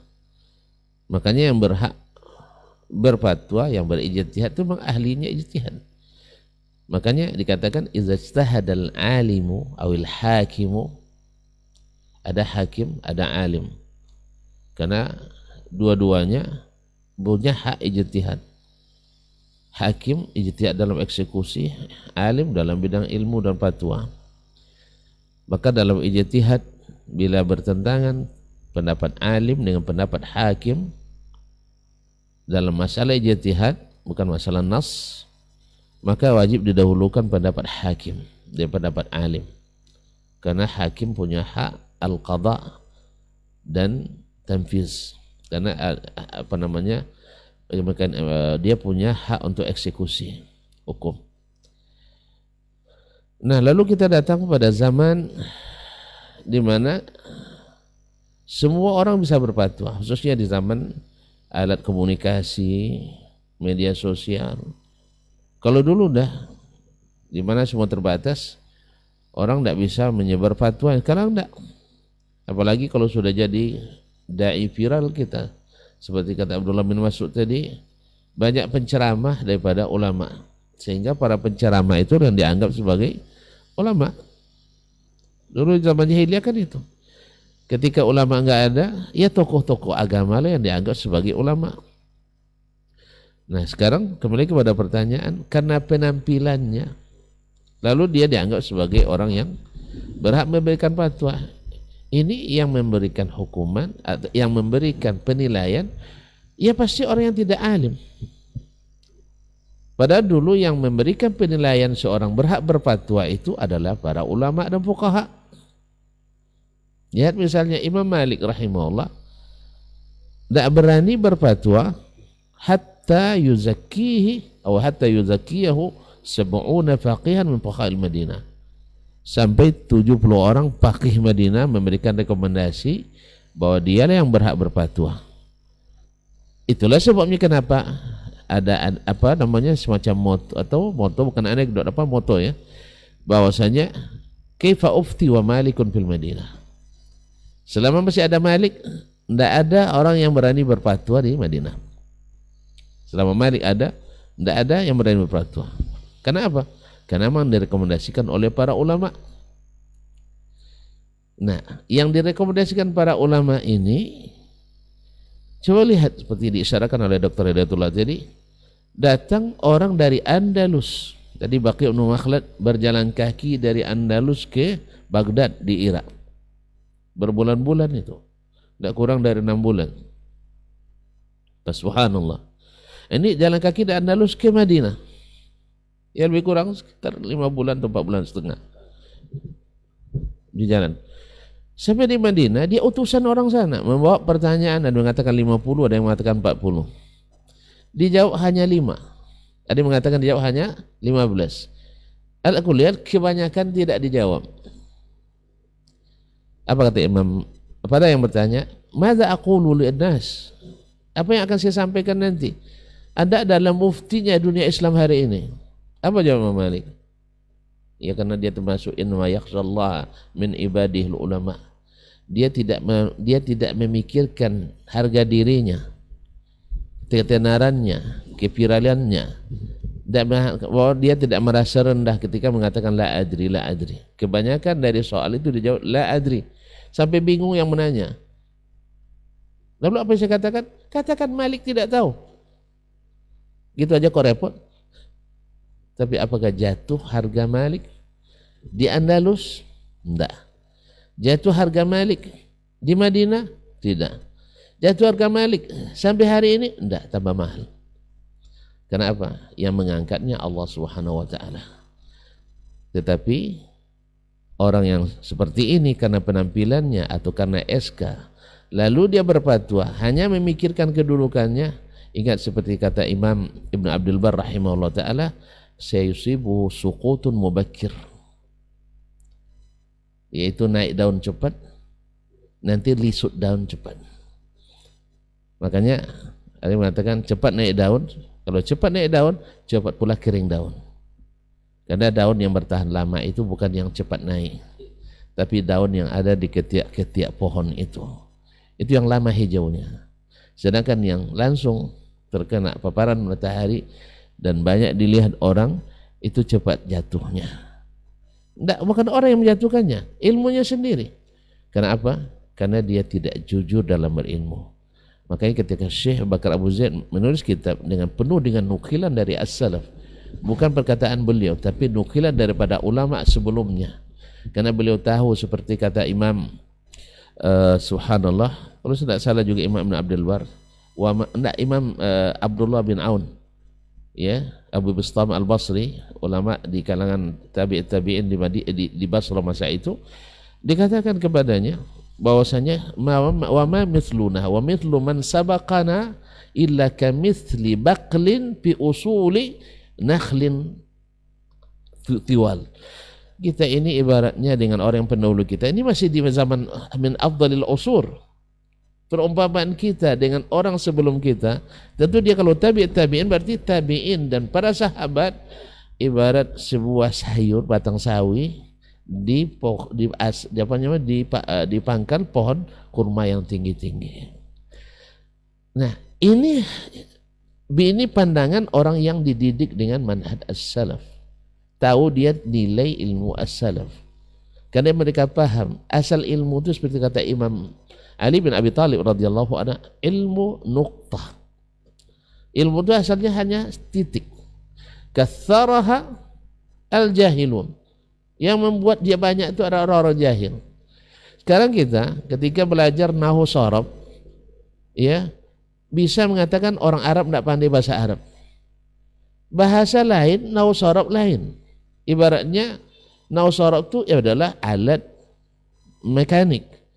Sedangkan bahasa Arab itu mobilnya. Pandai punya alat belum tentu bisa punya mobil. Tapi punya mobil mesti ada alat. Ini yang tidak diketahui oleh orang. Bentang-bentang pada nahwu sharaf disalahkan orang-orang yang ahli dan fasih berbahasa Arab. Padahal dia belajar nahwu sharaf mazhab al-Basriin aja. Dia lupa ada mazhab Kufiyin, dia lupa ada likulli qaidin mustathna. Jadi kadang-kadang di sini gururnya para orang-orang pondok di kita ini, sampai-sampai ada mengatakan Buya Hamka ketika belajar di Mekah bukunya satu, setelah pulang ke Indonesia bukunya banyak. Ini orang-orang buta huruf nih seperti ini. Orang yang jahil aja tahu bahwa buku di Arab lebih banyak daripada buku di negeri ini. Mohon maaf, kita kekurangan referensi. Makanya kemarin ketika kita memimpin Islamic Center Kabupaten Kampar itu, kita punya program Saudara Rakyat, ya, mengumpulkan semua kitab bermazhab Syafi'i.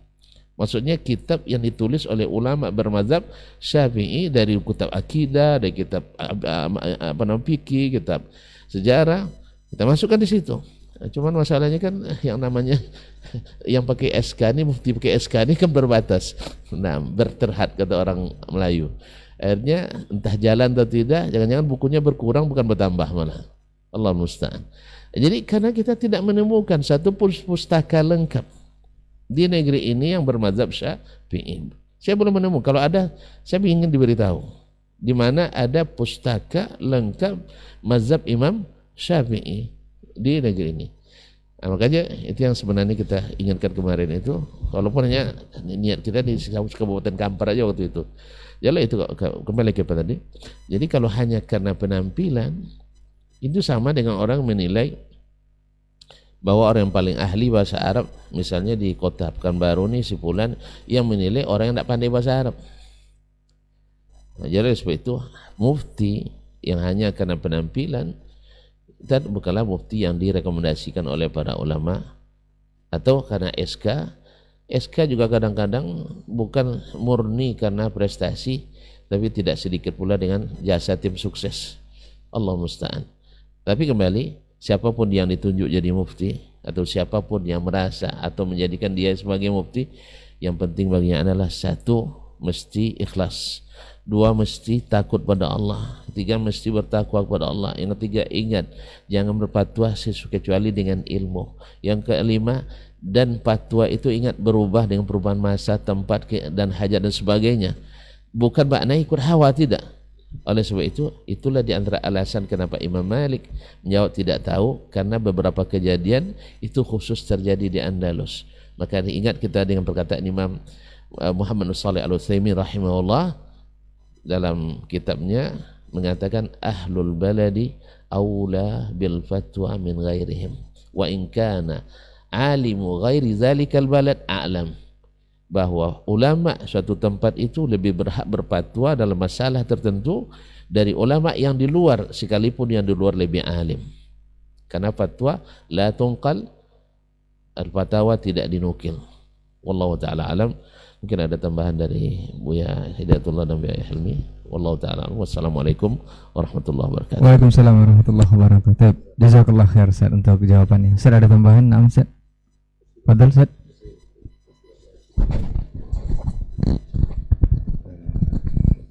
Bismillah, walhamdulillah, wassalatu wassalamu ala rasulillah. Saya kira tadi jawaban sudah sangat cukup sekali, tapi saya hanya ingin membawa kita merenungi sebuah kisah Abu Hanifah ketika beliau diminta untuk menjadi hakim qadhi, qadil qadat. Khalifah memanggil Abu Hanifah dan ingin mengangkatnya untuk menjadi seorang qadhi, bukan karena penampilannya, tapi karena ilmunya yang memang beliaulah yang paling pantas. Tapi Abu Hanifah tidak mau. Apa kata Abu Hanifah? Sungguh ya Khalifah, saya tidak pantas untuk menjadi seorang qadhi. Lalu kata Khalifah, kazabta, engkau bohong. Dan kata Abu Hanifah, engkau telah menghukumi saya sebagai seorang pembohong, dan seorang pembohong tidak pantas untuk menjadi qadhi. Inilah cara beliau untuk mengelak, walaupun pada akhirnya dia adalah qadil qudat saja, entah pada masa khalifah itu atau pada masa khalifah yang lain. Jadi ketika dia bilang kazabta, justru itulah alasannya. Engkau kan telah menghukumi saya sebagai seorang pembohong, dan pembohong tidak pantas menjadi qadhi. Apa yang kita ambil dari kisah ini, bahwa mari sama-sama kita tingkatkan keikhlasan dan tawadhu kita. Abu Hanifah orang yang pantas untuk menjadi seorang qadhi, tapi dia masih mencari celah agar dia tidak menjadi itu. Kenapa demikian? Karena ini adalah sebuah jabatan yang di tangan dia ada keputusan-keputusan yang kalau seandainya tidak berhati-hati, tentu pertanggungjawabannya di akhirat akan sangat berat sekali. Nah, oleh karena itu jangan semata-mata karena penampilan atau kena kedekatan. Ya bisa saja orang diangkat dalam posisi ini karena dia dekat sama pemimpin, karena dia yang tim suksesnya, karena ini. Andaikan memang itu terjadi, tapi tingkatkan keikhlasan dan tawadhu. Artinya jangan dijadikan itu sebagai peluang besar untuk mendapatkan dunia, karena sesungguhnya itu berat pertanggungjawabnya di akhirat kelak. Maka untuk menjadi seorang mufti, seorang hakim, seorang qadhi, bukan sama sekali karena penampilan, tetapi adalah kompetensi ilmu yang ada pada dia, kemampuan, keluasan wawasan yang ada padanya. Itulah yang membuat dia pantas untuk diangkat menjadi seorang mufti atau seorang qadhi. Wallahu subhanahu wa ta'ala alam. Baik, barakallahu jazakallahu khairan untuk jawabannya. Mudah-mudahan. Nah, Ustaz, fadhal Ustaz. Barangkali ada ya hadis Nabi SAW yang menyebutkan tentang bahwa Allah Subhanahu Wa Taala tidak melihat kepada penampilan kita, tidak kepada warna baju kita, kepada warna kulit kita, tapi Allah lihat adalah hati dan amal kita. Maka orang-orang yang subhanallah telah Allah berikan padanya kekuatan ilmu, kekuatan hati, kekuatan amal, keikhlasan yang sering diulang tadi oleh Ustaz Hilmi Basri. Ini yang pantas untuk kita jadikan mufti, yang kita bertanya padanya ilmu, yang kita ambil padanya agama kita. Jadi kalau ada orang yang hanya lagi sekarang kalau ada uang mau pakai baju yang mana saja bisa kita beli gitu.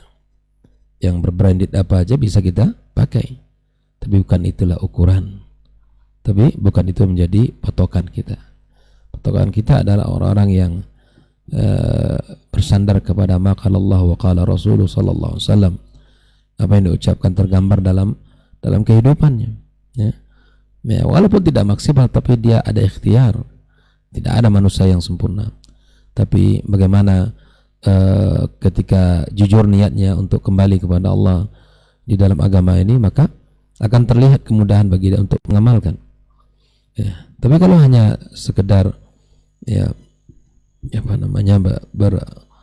beragama sesuai dengan hawa, kemudian musim dan keadaan, itu juga akan berubah gitu. Akan berubah. Kenapa? Karena tidak ikhlas, karena ada duniawi yang ada di dalam hatinya, atau karena ada kebencian dan hasad dan seterusnya, macam-macam. Aghrad dunia ini banyak yang akan bisa melesetkan seseorang. Ya, maka nasihat untuk diri kami dan kita semua, maka kita harus berusaha mencari dan bertanya kepada orang-orang yang secara amalannya nampak dalam dirinya, ya. Amalan yang benar terlihat, ya. Kadang subhanallah banyak mufti tapi disuruh orang sholat tapi sholat di rumahnya, banyak kan. Jadi fatwanya, nasihatnya, ya sholatlah kembali masjid, tapi dia tak nampak, ya. Jangan menjadi asing dirinya di rumah Allah Subhanahu Wa Taala. Lagi para ustadz, para guru, para tuan guru, para ulama, para kiai, para habaib, dia harus berusaha untuk terdepan di dalam menjalankan agama Allah Subhanahu Wa Taala. Demikian. Baik, jazakallahu khairan untuk jawabannya. Semoga yang ditanyakan bisa dipahami dan ini tentu saja adalah ilmu untuk kita bersama di kesempatan hari ini. Jazakallahu khairan untuk ilmunya dan waktunya. Semoga di kesempatan berikutnya kita akan bersama guru-guru kita kembali untuk membahas berbagai persoalan dengan tema yang berbeda insyaallah, dan ini keterkaitan dengan agama kita yang disampaikan oleh Rasulullah Sallallahu Alaihi Wasallam. Afwan untuk semua salah kata dan khilaf bicara. Mari kita tutup dengan doa kafaratul majelis. Subhanakallahumma wa bihamdika asyhadu an la ilaha illa anta astaghfiruka wa atubu ilaik. Wassalamualaikum warahmatullahi wabarakatuh.